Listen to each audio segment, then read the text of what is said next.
Hi, my name's Brian. I'm the lead designer with Sailpower, Sea Game Studios. And today I'd like to answer a common question that people ask me, which is, how do you win at Sailpower? And as with all good questions, the answer is, that depends. Sailpower actually supports three very unique play styles. One is more competitively. You can be a naval captain. You can go out there and you can basically attack other ships. When you do that, if you defeat them, you get victory points for that.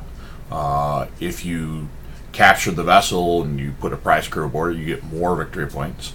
And then last but not least, you can take the ship and survive the game with it or take it back to port, and then you get to sell the prize. So you can get the ship's value for capturing or defeating it up to 3 times. And then you also get everything that's aboard. So if they were treasure hunting, or they were playing as a merchant, or they were running some kind of special cargo, if it's in the hold, you get it at the end of the game. They don't have it anymore. So the end of game victory points you would get.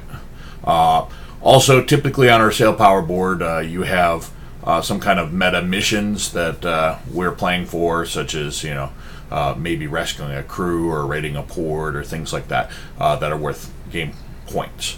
So if you want to play the I'm Captain Pellew, and I am a by the book captain, and I just want to go out there and get into a battle, and I want to be very competitive, you can certainly do that. So that's first play style. Second play style is the more recreational treasure hunting play style. Every island and shipwreck on our board, everything that's not your home port basically, is searchable.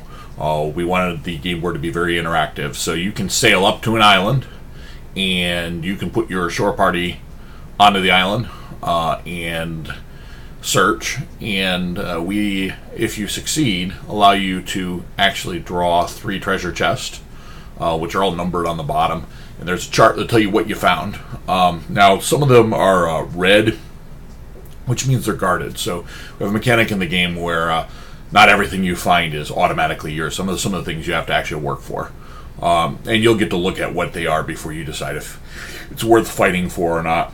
Because not everything is worth fighting for. Now, that particular play style can lead to some very arbitrary. You could have a really good day or bad day depending what you find. So there is a luck component to that. That's why it's a recreational play style. Now, I just want to stress, if you're a competitive gamer, you might say, well, how would I keep and have any kind of parity versus a player that is just out there and he just gets lucky and he finds a major gold load and he just wins the game? Well, you could be that player too, and here's how. Our shore party mechanic is very, very abstracted, and it's very simple. It's not going to require a lot for you to stop by an island on the way, and that's something that a real captain would do anyway. If you were coming near shore, you would always put in either to grab water or to forage for supplies, things like that. So your naval captain competitive player, you can still stop by every island that you see, and you might find things that are good for your ship. There's in the treasure list, there's spare guns, which is certainly something you'd find ashore in the age of sail.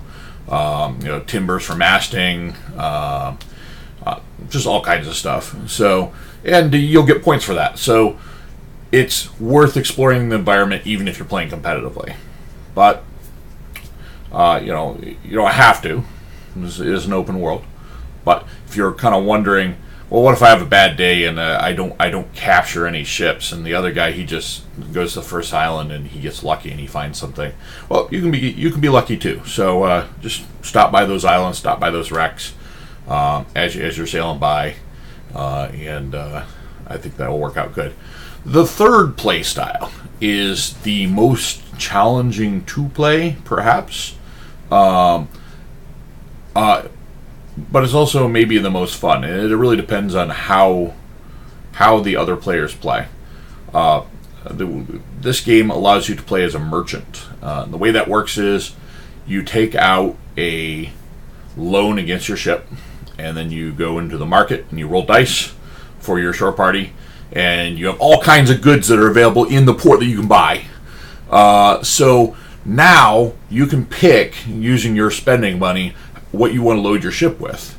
And then there are other ports on the board that either buy high or low for the type of goods that you pick. So you have to pick a port that's going to be profitable, maybe not too dangerous. There are obviously pirates out there. There's other navies that may want to capture you. So you load up and you try to sail there, and then you basically pay back your loan. Now you have even more victory points. You can load up and rinse, repeat, and go back across. And you just basically are crisscrossing the board between ports, very much as a captain would have in the Age of Sail, where you're trying to make money for your home business by taking your ship around the world and trading for profit. Merchants tend to be super wealthy in this game, to the point where they can bribe people. We've had a lot of good merchant players literally buy their way out of an attack. Like pirates show up and they're like, well, I don't have time for this. Let's not fight. I'll give you money and you go away and you get what you want. And I go back to merchanting. So that's a possibility. The merchant may want to leave a little space aboard for treasure hunting, because that's kind of like free money. So you're sailing from port A to port B, and along the way there's like 3 shipwrecks and an island. Well, if you hit all those, it would be a shame if you found something amazing and you have to ditch some of your cargo that you paid for in favor of something that's maybe worth more. So again, in this game, the best play style is probably just a balance. Don't be afraid of combat. Don't be afraid of being a little recreational, searching things. And if things are going sour, it never hurts to turn to a life of merchanting. I actually did that in a Play with the Creator game a couple years ago. I started as a pirate, and I had a really little ship, and I never had any opportunities as a pirate to do anything. So I was posing as a merchant, and I started running mail and doing merchanting, and by the end of the game I was pretty much legit. Nobody even knew I was a pirate. So you can do that. Hopefully that gives you a little bit of insight. Obviously victory points are what wins the game officially, but as game designer, I think you'll see the most important thing is we want you to have fun being a captain. So if you have fun being a captain, you win, regardless of what the points say. I've gone out there and had a horrible day where I got almost no victory points at all and just had a blast doing it, and I feel I won that game for me. So hopefully that helps. Have a great day.